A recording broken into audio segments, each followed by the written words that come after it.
uma mensagem que estamos dividindo em 12 partes. As 12 portas de Jerusalém, que fazem sentido, e fazem referência à nossa vida espiritual.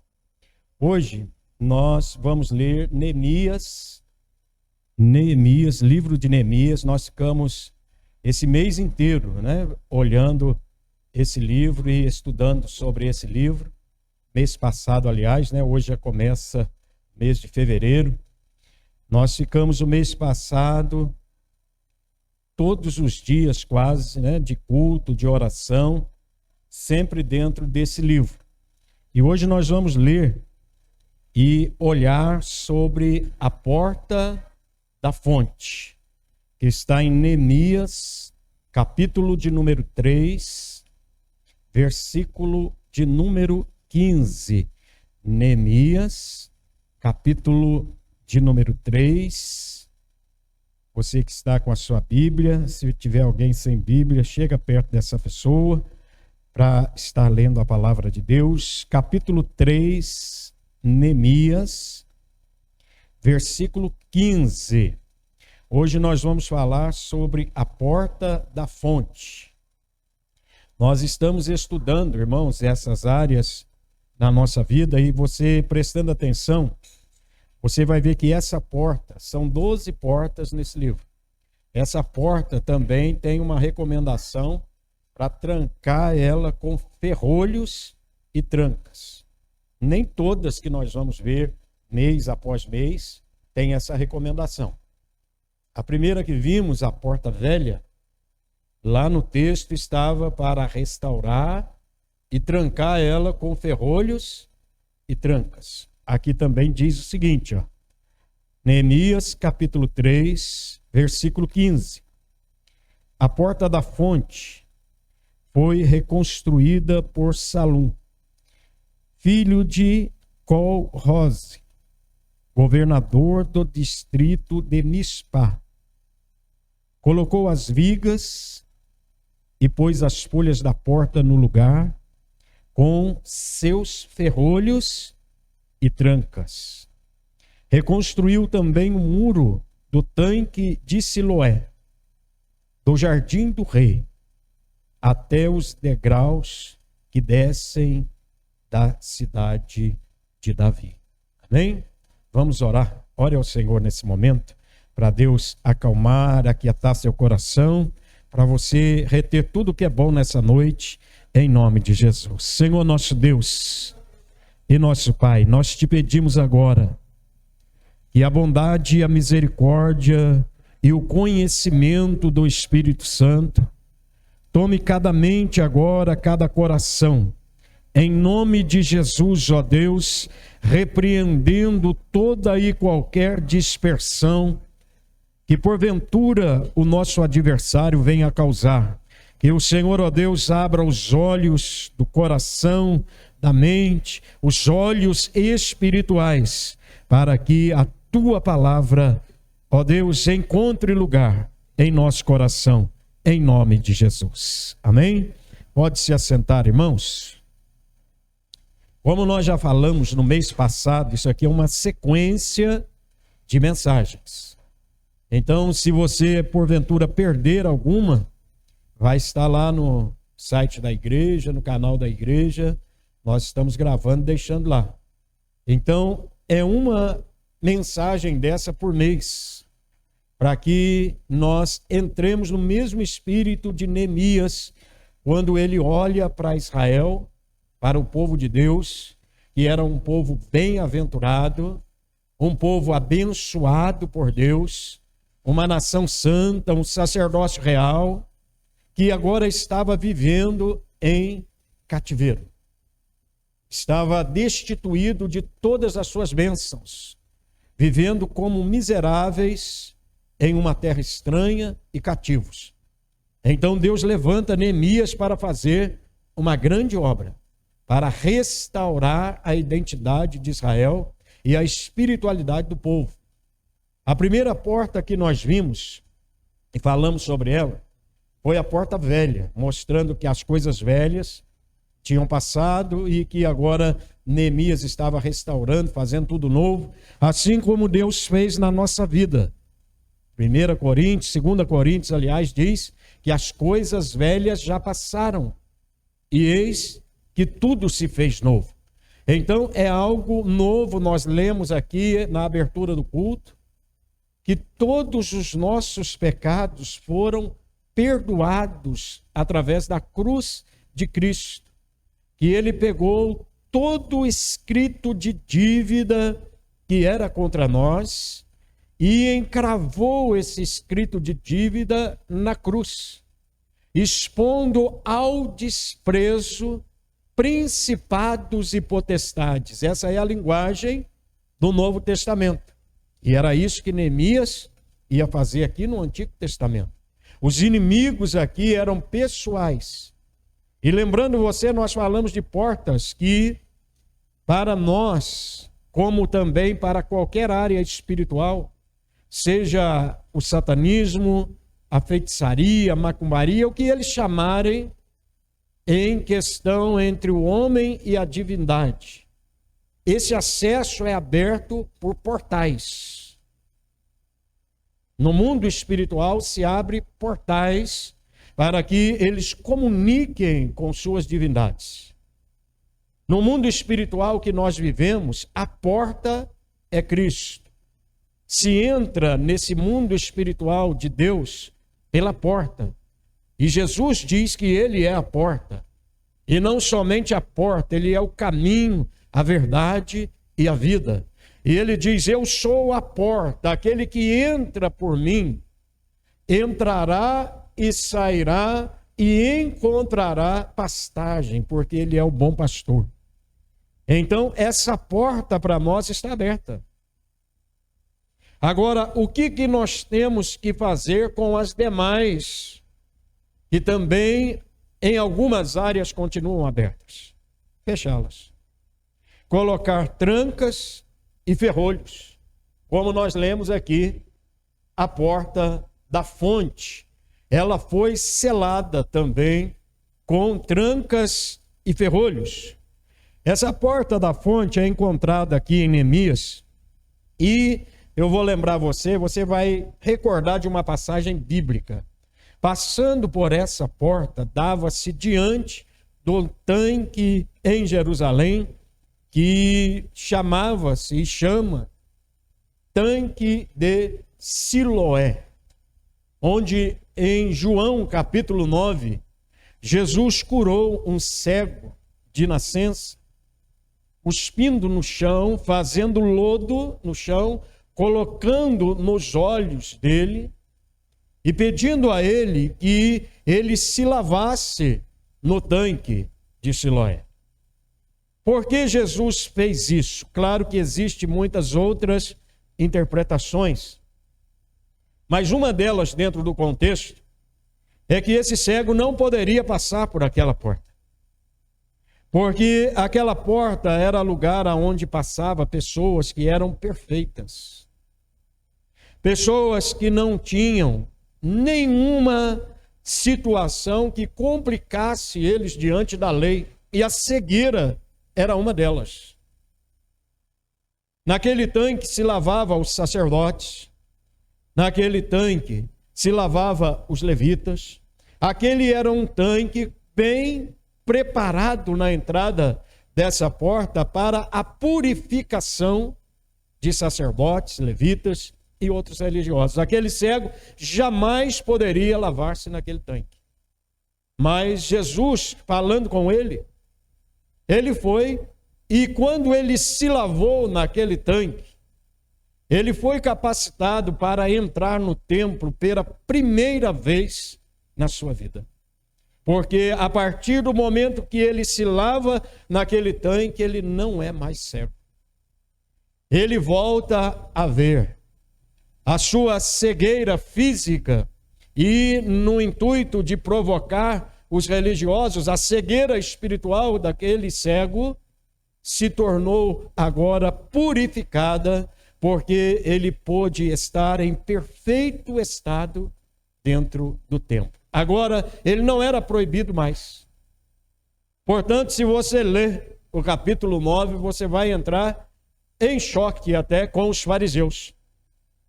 Porque eles questionavam Jesus, eles questionavam o cego, questionaram o pai do cego. Porque eles conheciam aquele homem e aquele homem era proibido de chegar ao templo. Ele não podia entrar porque tinha uma deficiência de nascença. E quem nascia deficiente de nascença, ele poderia ser interpretado pelos religiosos como alguém que pecou no decurso da sua vida, ou os pais dele tinham pecado para que ele nascesse assim. As primeiras perguntas são essas. Mas diante daquele que tem todo o poder e toda a autoridade, a Bíblia diz que o sangue de Jesus Cristo, ele nos purifica de todo o pecado. E é ele que estava diante daquele cego, mesmo antes da sua morte. Ele chegou a dizer para um homem que foi levado diante dos fariseus, também paralítico. Ele disse: para que saibam que o Filho do Homem tem poder na terra para perdoar pecado. Eu digo a esse paralítico: levanta-te, toma o teu leito e vai-te embora, porque perdoados estão os teus pecados. E a Bíblia diz que ele levantou, jogou o seu leito nas costas e saiu andando, no meio de todos. Porque essa porta da fonte é uma porta a qual nós podemos e já temos real acesso a ela.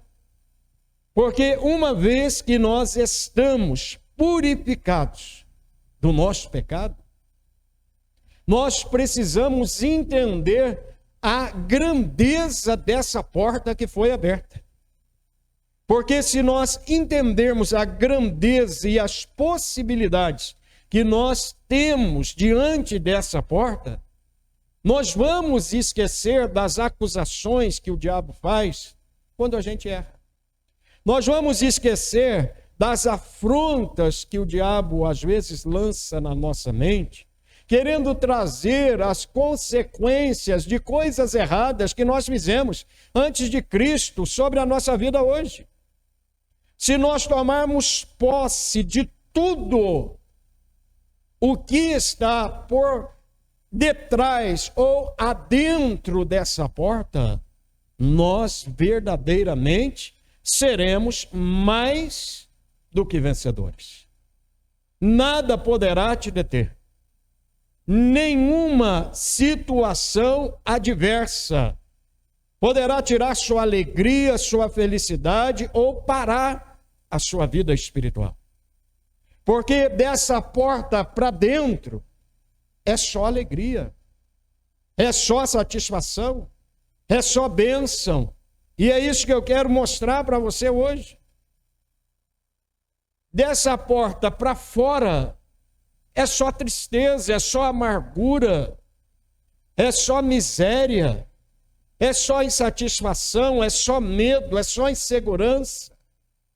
Mas uma vez que se passa pela porta da fonte, nós temos que entender que essa porta, nos dias de Cristo, ela foi uma porta restaurada por ele de maneira espiritual na vida de todos os que se achegaram a ele, fazendo alusão ao que Neemias fez lá de forma material e física.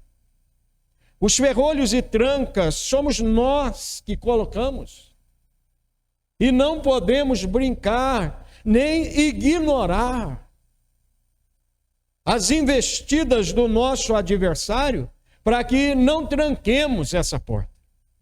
Porque ela é, volto a dizer, uma porta muito importante para nós. Porta da fonte. Fonte traz para nós sinônimo de águas.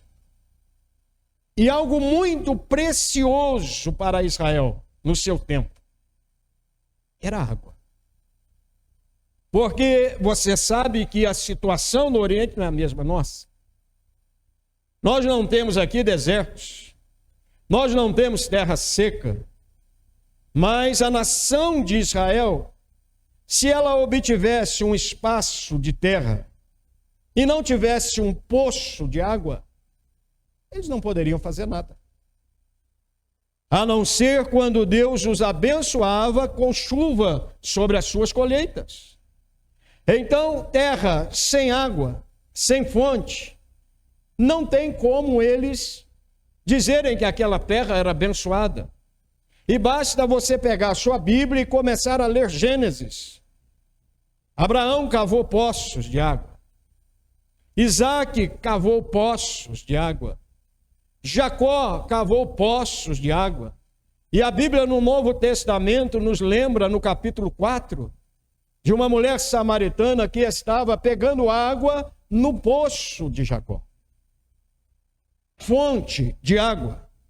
Naquele lugar em que eles viviam, era algo muito interessante e importante, como hoje, para nós no Brasil, o ouro é precioso. Em algumas localidades, como aqui, o café é algo superior a qualquer outra lavoura, porque é preciosa planta para os olhos daquele que cultiva. Quando nós olhamos em 2 Reis 3, 16 ao 18, nós vamos ver que essa palavra, ela era tão preciosa, que Eliseu vai usar essa palavra para mostrar para o rei de Israel que a sua vitória seria tremenda. Eu vou ler para você, você não precisa abrir. Eliseu disse assim: assim diz o Senhor, fazei nesse vale muitas covas. Olha para você ver como que era precioso fontes de água em qualquer circunstância em Israel. Porque assim diz o Senhor, não vereis vento, não vereis chuva, todavia esse vale se encherá de tanta água, que bebereis vós, o vosso gado e os vossos animais, e ainda se isso é pouco aos olhos do Senhor, também entregará os moabitas nas vossas mãos. O maior e mais precioso milagre para Israel não era a vitória dos inimigos, era ter poços de água. Diante da profecia de Eliseu, a primeira bênção não é destruir os inimigos, é abençoá-los com poços de água. E se você já entendeu a mensagem, você não é mais uma terra seca. Você não é mais uma terra árida. Porque a Bíblia diz que aquele que crê em Cristo, segundo diz as Escrituras, do seu interior fluirão rios de águas vivas. Você é fonte. Você não é terra seca. Você não é um Zé Ninguém, uma Maria Ninguém, não sei se existe isso, né? Vou inventando aqui agora. Você não é isso. Você é uma fonte espiritual de Deus sobre essa terra. Então, a primeira coisa que jorra em momento de luta não é a alegria de vencer o inimigo. O primeiro impacto da profecia de Eliseu é que águas viriam sobre eles. Saciaria o exército, o rei, as famílias, as crianças. E ele diz assim, e ainda de quebra, Deus vai destruir o inimigo. Porque essa é a vontade de Deus, irmãos. Quando nós olhamos em Josué capítulo 15, do versículo 16 a 19, Calebe oferece a sua filha para um dos seus guerreiros. Mas lá o negócio era feio. Quem quisesse casar com a filha de Calebe tinha que conquistar território. E ele mandou um ultimato para seus soldados. Aqueles que destruíssem, entrassem na cidade do inimigo, destruísse o inimigo, teria a mão de Áquisa para ser sua esposa. Aí um valente lá chamado Otoniel partiu para cima do inimigo com seu exército, venceu, casou com Áquisa e recebeu por herança uma terra. Mas Áquisa olhou para a terra e a terra não tinha fonte de água.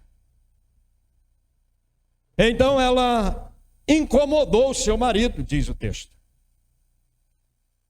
Ela falou com seu marido: peça também para o meu pai terras, mas terras com água, com fonte de água. Está em Josué capítulo 15, versículo 16 ao 19, diz assim: Áquisa, filha de Calebe, após se casar com Otoniel, recebeu uma parte de terra como herança. Aí diz assim: ela insistiu com ele para que pedisse ao seu pai mais um campo como presente de casamento, mas ele não quis. E Calebe era um homem bravo. Calebe e Josué foram os únicos dois que herdaram a terra prometida e que levaram o povo para dentro dela. Dois príncipes de Deus, que a Bíblia fala que neles tinha um espírito diferente. Então o Otoniel falou: o quê? Vou falar com esse homem nada. Ele já nos deu terra. Para que você quer mais terra? Para que você quer mais herança? Em outras palavras, você conhece seu pai. Não vou pedir nada. Ela pede. Não vou pedir.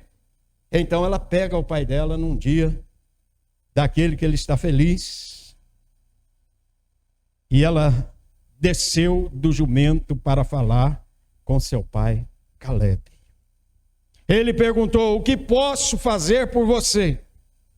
Ela respondeu: quero outro presente, meu pai. Olha que mulher sábia. A Bíblia diz: a mulher sábia edifica a sua casa. Otoniel estava feliz, tinha terra à vontade, mas não tinha água, não tinha fontes de água. De que adianta ter tudo? De que adianta ter dinheiro? Do que adianta ter posses, ter bens, mas viver de cisternas rotas? Viver um dia bem, outro dia mais ou menos, outro dia pior. Como dizem por aí, empurrando com a barriga. Tem muito crente falando isso. Como é que está, irmão? Vai indo, pastor. Vai levando, pastor. O senhor sabe como é que é, né? Estamos na luta. Estamos na peleja, não é assim? Tem crente que gosta disso. Otoniel era assim. Tá bom. Nós já temos o suficiente. Seu pai já nos deu o que prometeu. Mas Áquisa era mulher de visão. Ela disse: eu quero tudo o que Jesus conquistou na cruz. Porque tudo o que Jesus conquistou na cruz é direito meu, é nossa herança. Ela queria mais. E ela pegou o pai dela e fez esse pedido. Será que ele ficou bravo? Vamos ver aí. Ela disse: quero outro presente, meu pai, porque a terra que o Senhor me deu é um deserto. Você tem coragem de falar isso com o pai? Se você é filho, você tem essa intimidade. Se você é filho, segundo a Bíblia te transmite essa filiação, você pode ter essa intimidade. Quem é que já recebeu algo e teve coragem de falar diante de Deus? Não está do jeito que eu pedisse. Meu pai não era assim. Áquisa teve coragem. Ela falou: a terra que o Senhor me deu é deserto. O que eu vou fazer num deserto? Então, Caleb escuta algo importante dela que nós estamos estudando hoje. Eu quero uma terra que tenha fontes de águas. Essa é a nossa oração. O crente precisa especificar sua oração diante de Deus. Nós aprendemos na quinta-feira. Não é reza, é oração. Eu quero assim, Senhor. Eu quero dessa forma. Eu quero desse jeito. Eu quero que proceda assim, Senhor. Não é assim? Quando você vai se casar? Tem gente que não sabe pedir. Tem gente que já está lá para frente do Salmo 40. Apressa-te, Senhor. Aí recebe o que der. Coloque lá diante de Deus. Quero uma mulher de Deus. Quero um homem de Deus. Quero uma mulher que ore, que jejue, que se consagre. Quero um homem que ore, que se jejue, que consagre, que venha comigo para a casa de Deus, porque quero constituir minha família na presença de Deus. Não me importa, Senhor, se tem dinheiro ou se não tem dinheiro, mas que seja do Senhor. Se não for, eu não quero. Pronto. Porque Deus é dono do ouro e da prata. Para que vai querer casar o filho com rica e a filha com rico e a filha com rico e a filha com um homem que tenha muitas posses? Tem gente que olha por esse lado. A cidade lá que estávamos mesmo, pessoas levaram seus filhos para a boca do leão, rejeitando crentes, homens de Deus, mulheres de Deus, para dar uma boa vida, porque Deus queria, era algo grande, se transformou em deserto. Ela recebeu o deserto. Ela disse, não, eu quero uma terra que tenha fontes. Agora há uma esperteza e uma sensibilidade espiritual aqui. Ela não está jogando fora o que recebeu. Porque às vezes Deus te dá algo pela porta e você lança fora pela sua janela. Ela disse, eu quero outro presente. Eu quero uma terra que o Senhor me dê, ela com fontes de águas. Então, Caleb deu a ela. Tem alguém com a Bíblia aberta aí? Lê na sua Bíblia.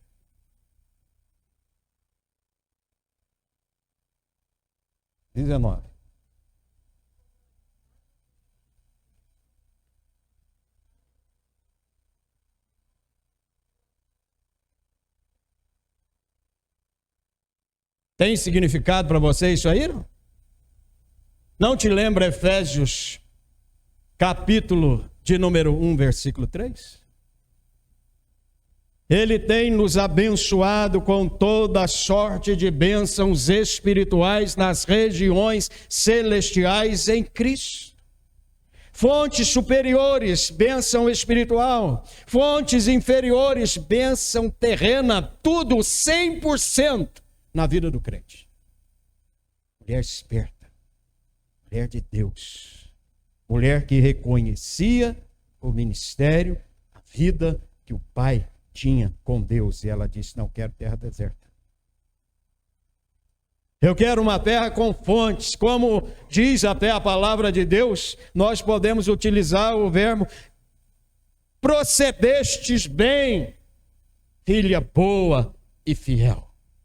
Vou te dar fontes superiores e fontes, olha aí na sua Bíblia, inferiores. Bênçãos do céu e bênçãos da terra. O crente anda assim, irmão. O crente anda abençoado 100%. Não é 50%, não é mais ou menos, não é empurrando com a barriga. Ah, pastor, mas eu não pulo, eu não rolo para o chão, não falo em línguas. Não estou falando disso, não. Porque tem muita gente batendo lata vazia.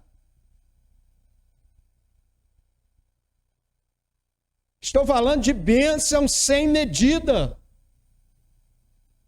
Bênçãos que você recebe e tem o prazer de abençoar a obra de Deus, porque está debaixo de unção espiritual. Você sabe que no reino de Deus, quanto mais semeia, mais colhe. Esse é o caminho do crente. Isaías diz: os meus caminhos são mais altos do que os seus caminhos. E os meus pensamentos são mais altos que os vossos pensamentos. Para que ficar com esse caminho e com essa mente medíocre que é a mente terrena? Se nós podemos ter mente de Cristo para caminhar sobre essa terra depois que passamos por essa porta. Então esse é um ponto que nós introduzimos para você a mensagem. A porta da fonte é o primeiro aspecto. Precisa ser restaurada para produzir rios de águas vivas. Não lamentos.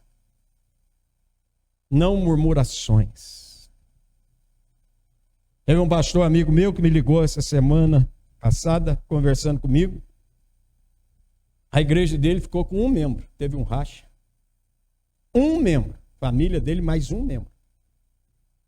Aí ele disse que mandaram um casal de obreiro para ajudar ele. O casal de obreiro ficou lá 3 meses. Não conseguiu mais ficar. Porque eles gostam de coisas maiores. Um membro só e a família do pastor não deu certo.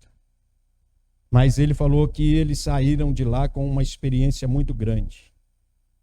Porque nesses 3 meses... eles nunca ouviram o pastor murmurar contra a situação. E eles falaram para o pastor, falou: uma coisa que ficou muito importante no meu coração foi ter ensinado eles, disse o pastor. Porque eles saíram daqui e disseram: pastor, nós já fomos em várias igrejas nossas ajudar em restauração ministerial, e os pastores com igrejas grandes, todos eles reclamando, murmurando. Mas eu estive aqui com o Senhor 3 meses, ajudando o Senhor, e eu vi que o Senhor é um homem de Deus. Porque nesses 3 meses eu vejo o Senhor sempre orando, sempre profetizando vitória. Em nenhum momento o Senhor reclamou da circunstância. Uma das primeiras coisas que precisamos deixar para lá é a murmuração. Precisamos restaurar essa fonte, produzindo novas direções para o nosso coração. Porque você pode, eu posso mudar por fora, mas se eu não mudar por dentro, a situação também não muda. Tessalonicenses, se não me engano aqui, capítulo 5, a Bíblia diz: em tudo dai graças, porque esta é a vontade de nosso Senhor e Salvador Jesus Cristo para conosco. Você sabe por que nós precisamos restaurar essa porta? Porque lá no passado, essa porta não estava em nossa vida. Nós abrimos muitas portas que nos traumatizaram, que trouxeram graves situações na nossa vida, com a contenda, a fofoca, a difamação, o adultério, a bebedice, as brigas, as desavenças nesse mundo. Essas portas estão dominadas por demônios, que uma vez que nós, cristãos, recebemos confronto, elas tentam ser abertas de novo, e você sabe disso.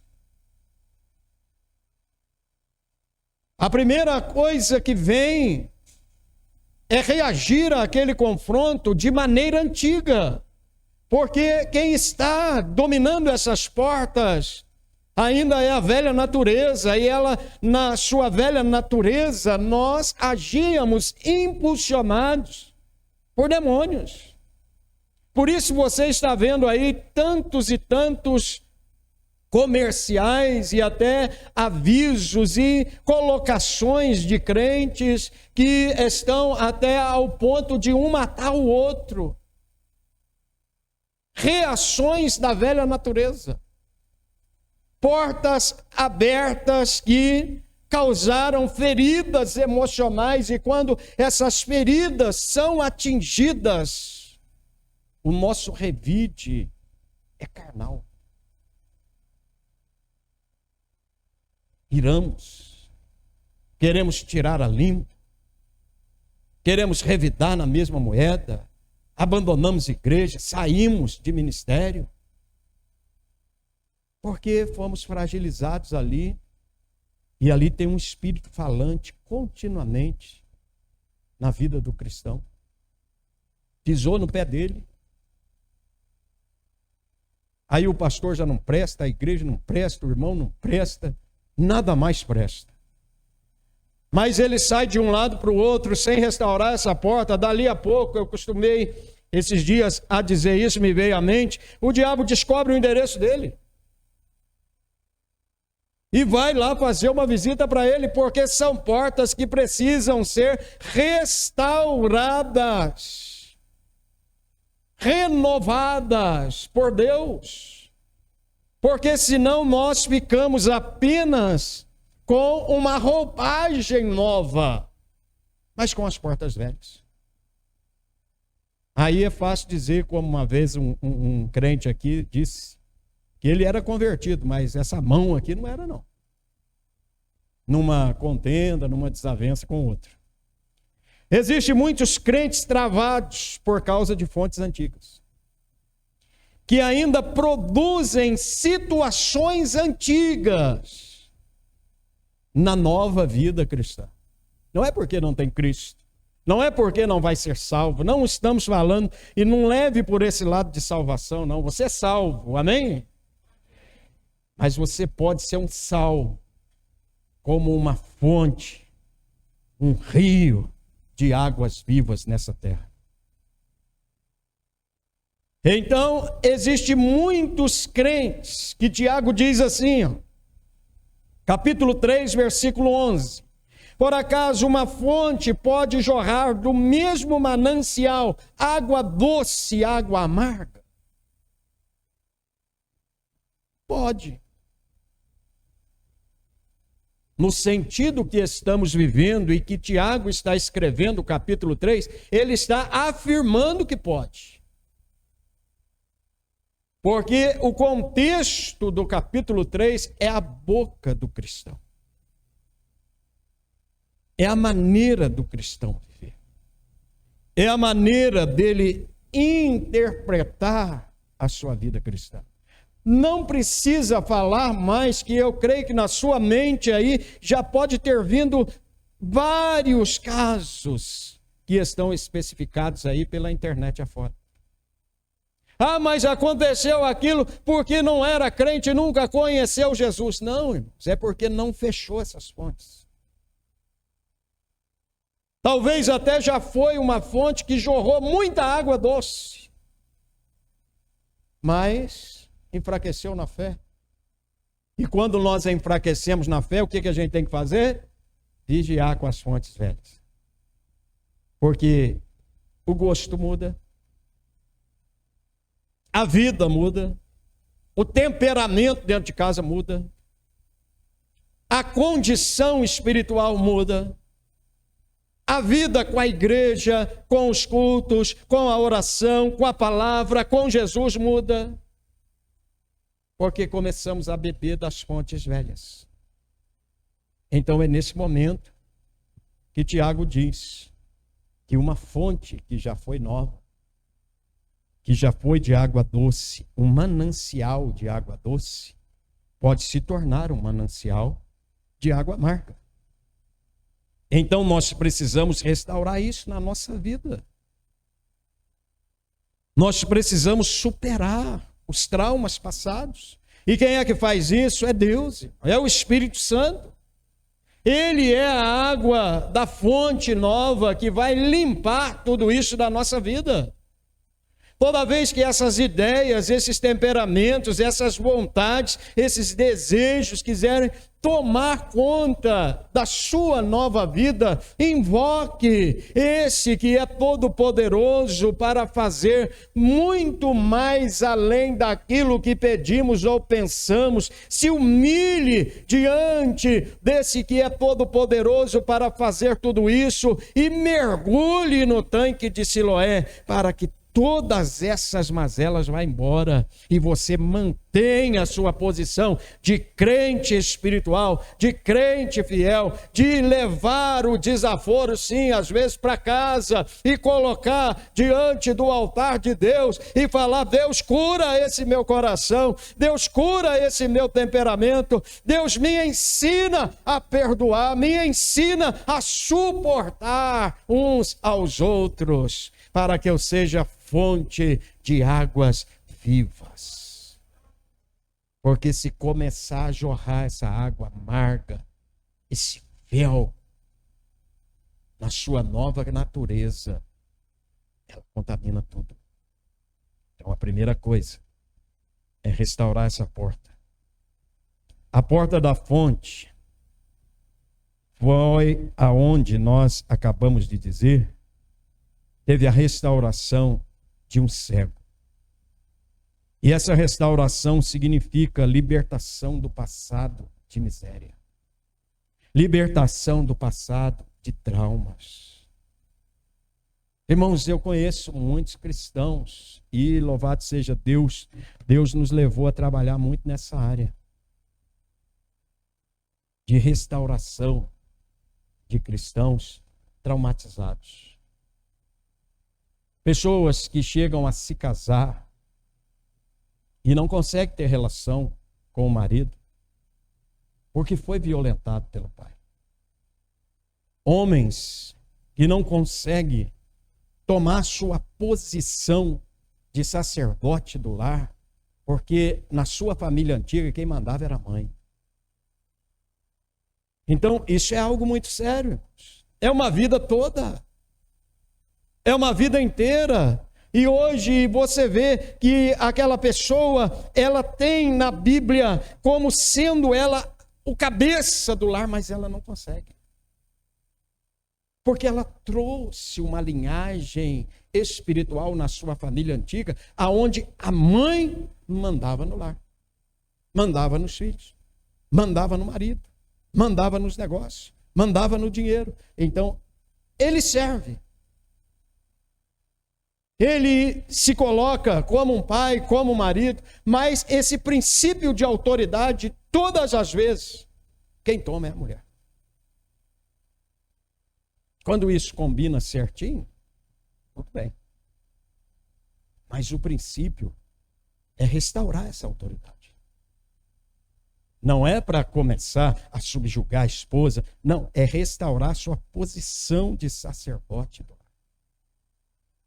É a mulher compreender, aquela mulher traumatizada, aquela jovem traumatizada porque foi abusada dos pais, que agora ela passou a porta da fonte, aquilo tudo ficou para trás e daqui para frente é bênção superior e bênção de fontes inferiores, é abençoada no céu, é abençoada na terra, e dizer: esse não é meu pai não, diabo, esse é o meu esposo que Deus me deu, eu sou dele, ele é meu, e nós vamos produzir a nossa família debaixo da bênção do Senhor.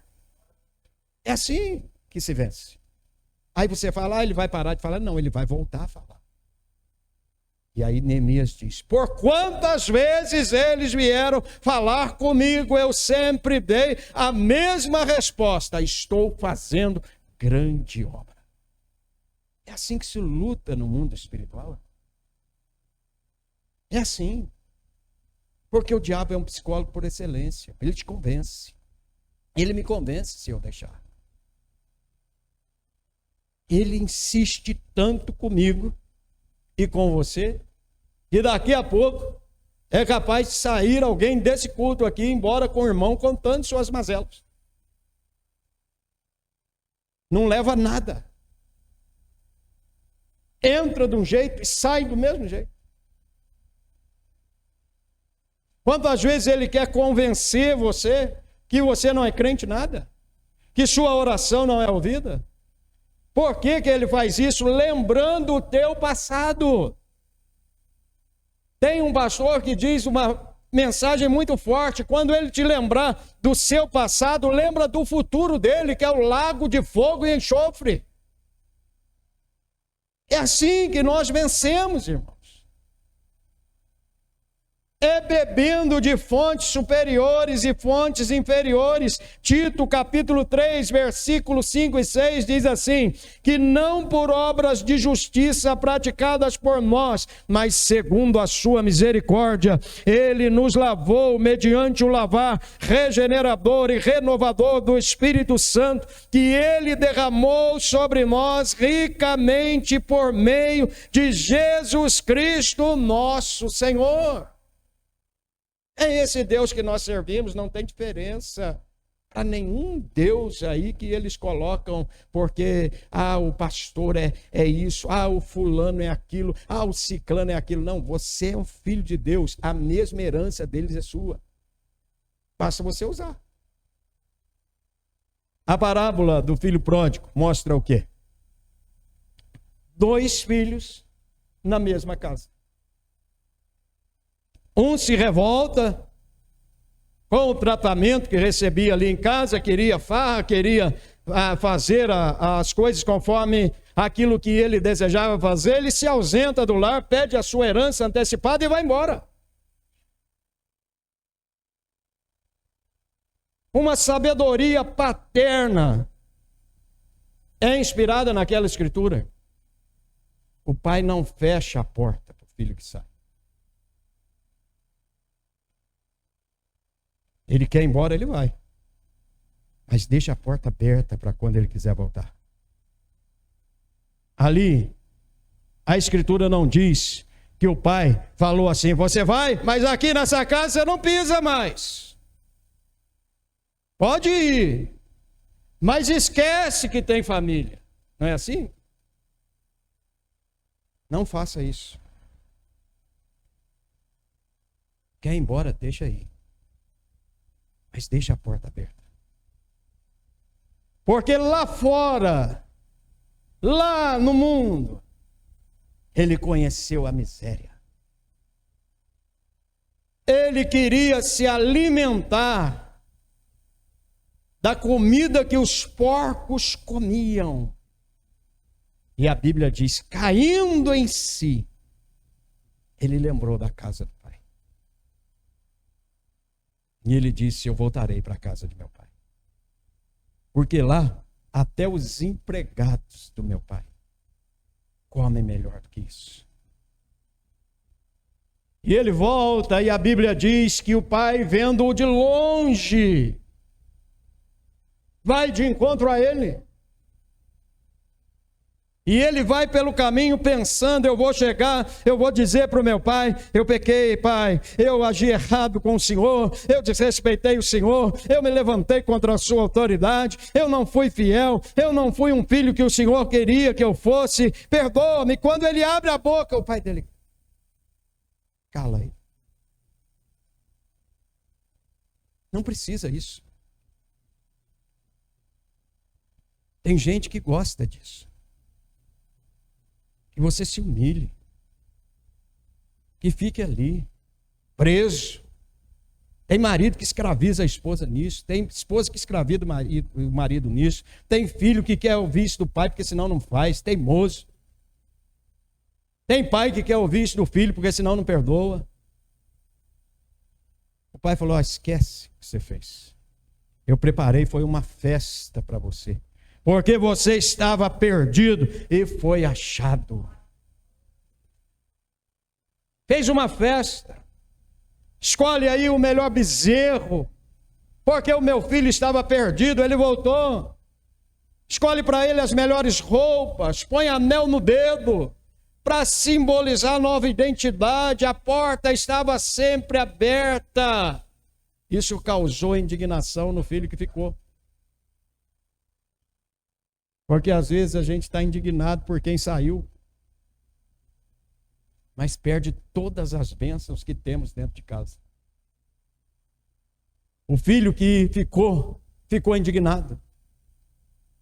Falou: esse filho, esse meu irmão, é um irmão rebelde, é um irmão que não deu conta de honrar o Senhor, é alguém que te envergonhou, te prejudicou, gastou todo o seu dinheiro e o Senhor vai dar festa para ele. Eu te sirvo há tanto tempo, nunca fiz nada. E o Senhor nunca deu uma festa para mim. Qual que foi a resposta do pai?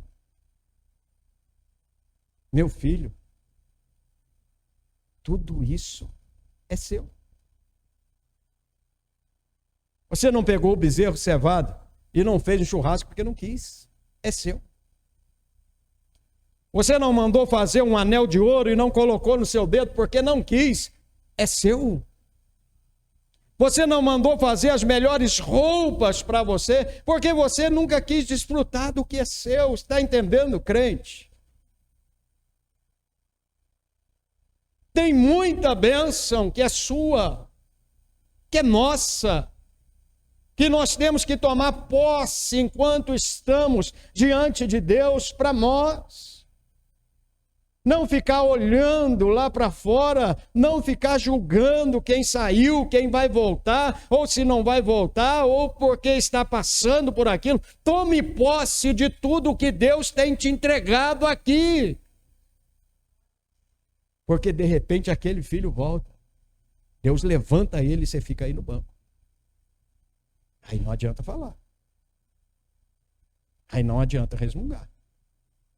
Ah, mas o pastor estava desviado esses dias, agora está pregando. Por que você não prega? Por que você não faz um curso de teologia, não vai estudar a Bíblia, orar, jejuar, consagrar e falar para Deus: eu quero tomar posse desse púlpito, eu quero ser um pregador aqui na sua casa.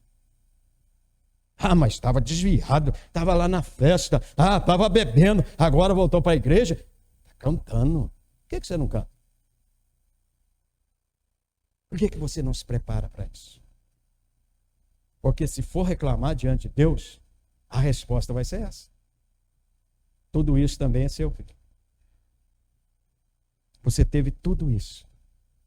Por que não fez? Deixa ele fazer. Como encontrar e restaurar essa fonte? Eu vou pular uma aqui, senão não vai dar.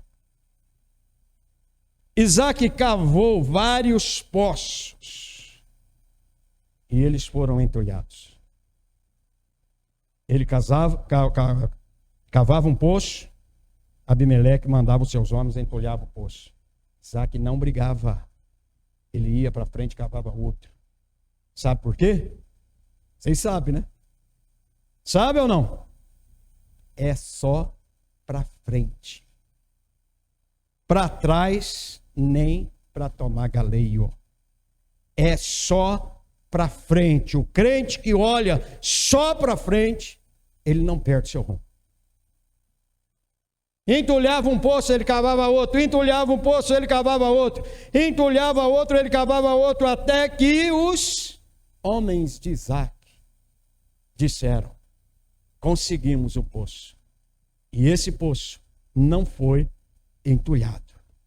Esse poço jorrou água até os dias de Jesus.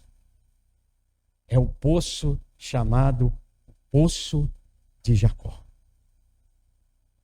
Quase 2000 anos depois, ele ainda jorra água. Porque a porta que Deus abre para você, ninguém fecha. O poço que Deus te dá, ninguém entulha. Enquanto você está trabalhando, o homem entulha. Enquanto você está se esforçando, o homem entulha. Agora, o poço que Deus te der, acabou. Não há capeta nesse mundo, como diz o pastor Célio, nem secretaria do inferno que entulhe esse poço. Precisamos saber, irmãos, que não é só a restauração da miséria, mas também é cura e purificação. Também é adoração e serviço limpo para Deus. Serviço que honre a Deus. Tudo que você faz é consagrado a Deus. O irmão que trabalha na pintura, o outro que trabalha na carpintaria, o outro que é funcionário, tem tudo isso na Bíblia. Tudo isso. Paulo diz aos servos que trabalhem honrando os seus senhores. Servos lá é doulos, a palavra é de escravos.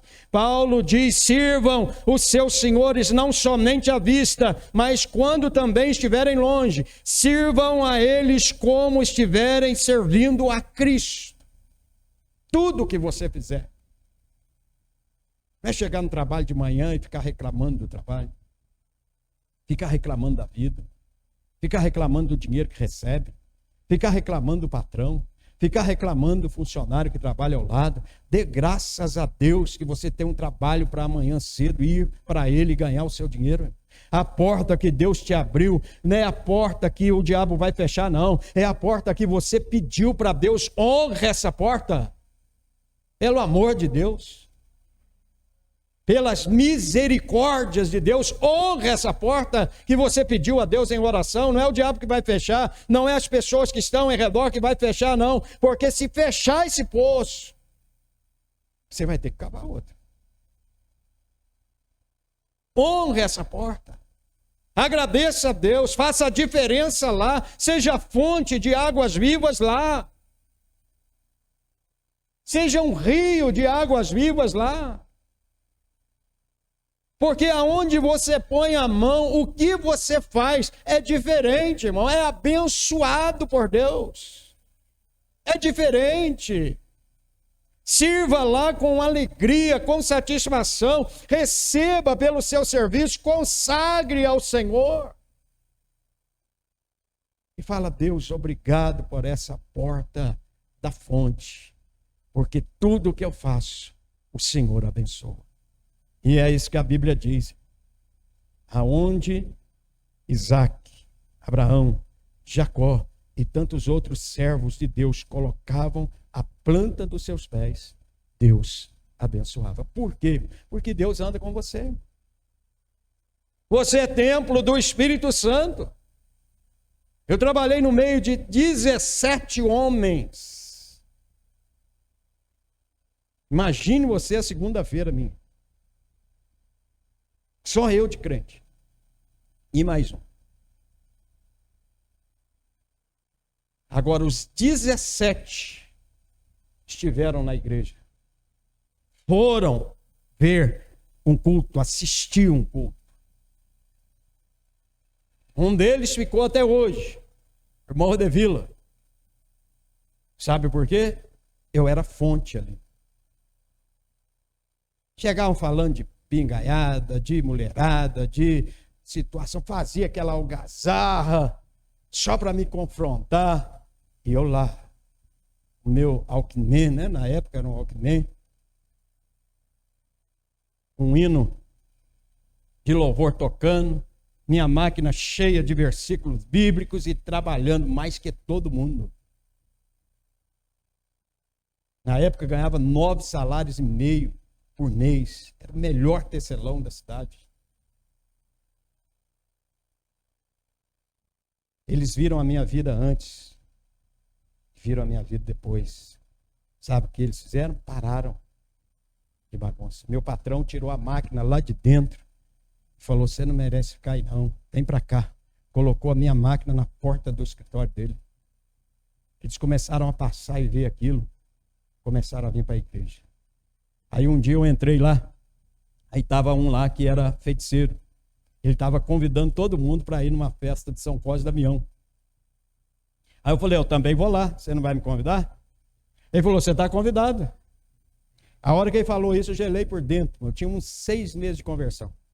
Saí de lá, corri para o meu pastor. Falei: pastor, eu fiz um desafio, agora eu não sei o que fazer. Ele falou: o que, meu filho?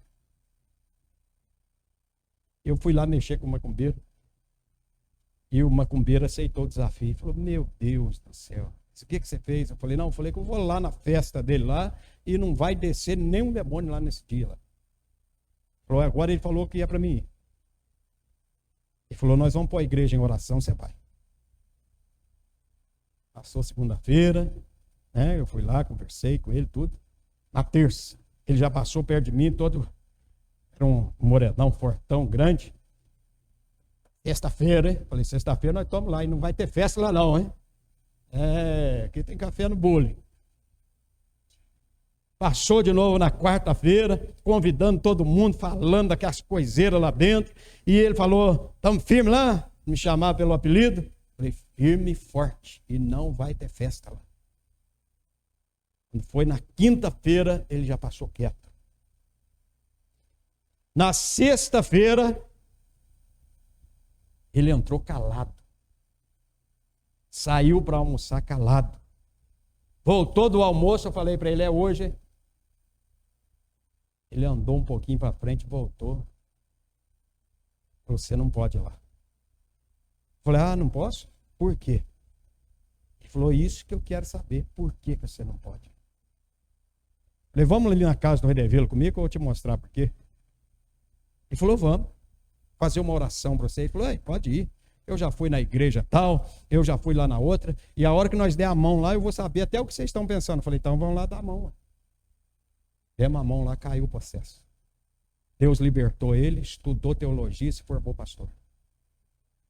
Fonte de águas vivas.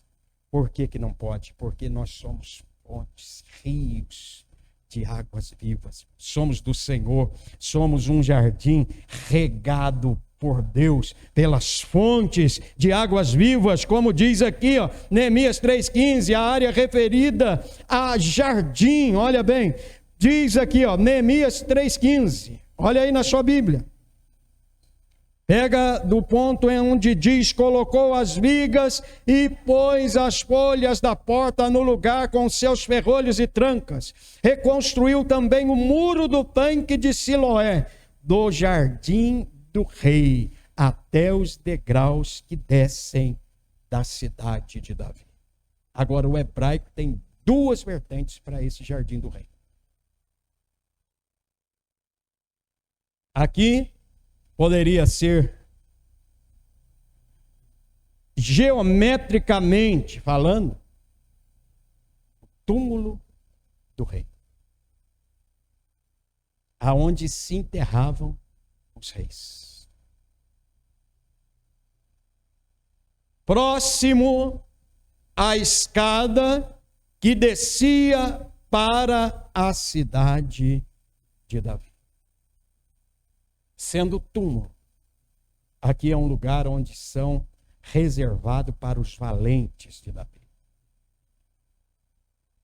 Sendo túmulo, aqui é um lugar de honra para os reis, para os príncipes, para os sacerdotes, para os valentes. Então, quer seja na vida, quer seja na morte, a situação espiritual de quem passa pela porta da fonte é o quê? Morrer é lucro, viver é Cristo.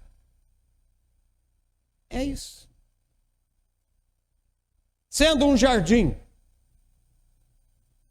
aí é um jardim regado pela presença gloriosa do Senhor. Sendo a tradução para um, que seja um cemitério real, sendo a tradução para outro, que seja um lugar reservado, que algumas traduções diz que eram as piscinas do rei, está tudo debaixo da bênção de Deus depois que você passa pela porta da fonte.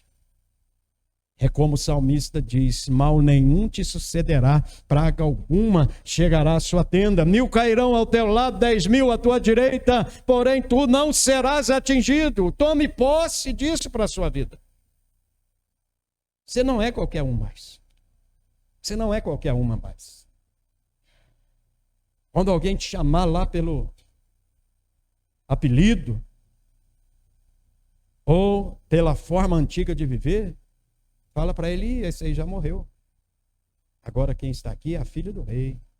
Agora quem está aqui é o filho do rei. Até o túmulo é diferente. Nós fizemos a libertação de um feiticeiro lá na cidade de São Lourenço, nesses 6 anos que estivemos lá, e batizamos ele, a esposa. Ele um dia saiu para fazer um trabalho e deu um testemunho depois. Mexi com trabalhos fortíssimos. Sofremos uma retaliação espiritual lá que quase que eu fui para a glória. A Janaína lembra. Eu achei até que eu tinha pegado Covid. Tão mal que eu fiquei. De opressão espiritual. Passei na porta. Vale da sombra mesmo. Mas ele foi liberto. Sabe quem veio ver ele batizar? A entidade dele. O dia que ele estava batizando, sentou um urubu no poste de frente para casa e ele falou: olha lá, pastor, minha entidade veio ver se eu ia batizar. Já pensar que mundo espiritual é brincadeira? Não é não. Aí ele disse que foi fazer um trabalho. Olha a profundidade dos trabalhos desse povo. Já pediu para ele carne de defunto novo. Aí ele tinha que ir no cemitério, desenterrar um defunto novo. Porque o diabo queria carne de defunto novo para fazer o trabalho. Ele chegou num túmulo de crente. A hora que ele parou, ele levantou lá para querer mexer na tumba, o diabo já falou com ele: vai em outro. Porque aí, quem está aí é do cara lá de cima. Não pode mexer. Até morto. O crente está guardado. E tem crente vivo com medo do diabo. É brincadeira, irmãos? Vamos ficar de pé. É brincadeira ou você quer mais? Até morto dentro do caixão. O diabo não toca no crente. E tem crente vivo com medo do diabo. É Jesus na causa, né, irmãos? Vamos orar. Hoje é dia da ceia do Senhor. Eu pulei uma aqui para não ficar muito extenso. Ore a Deus nesse momento. Queria convidar os diáconos, 2, 4, que tiver aí à disposição. O nosso irmão Jesus já está lá no diaconato, mais uma irmã, mais um casal aqui. Pode vir um irmão, uma irmã, diácono. Amém? Senhor nosso Deus e nosso Pai, em nome de Jesus, ó Deus, nós oramos nessa hora, pedindo ao Senhor, ó Deus, a tua bênção, a tua vitória sobre esta celebração que foi, ó Deus, maravilhosa para o nosso coração. Guarda essa palavra no coração de cada crente, meu Deus,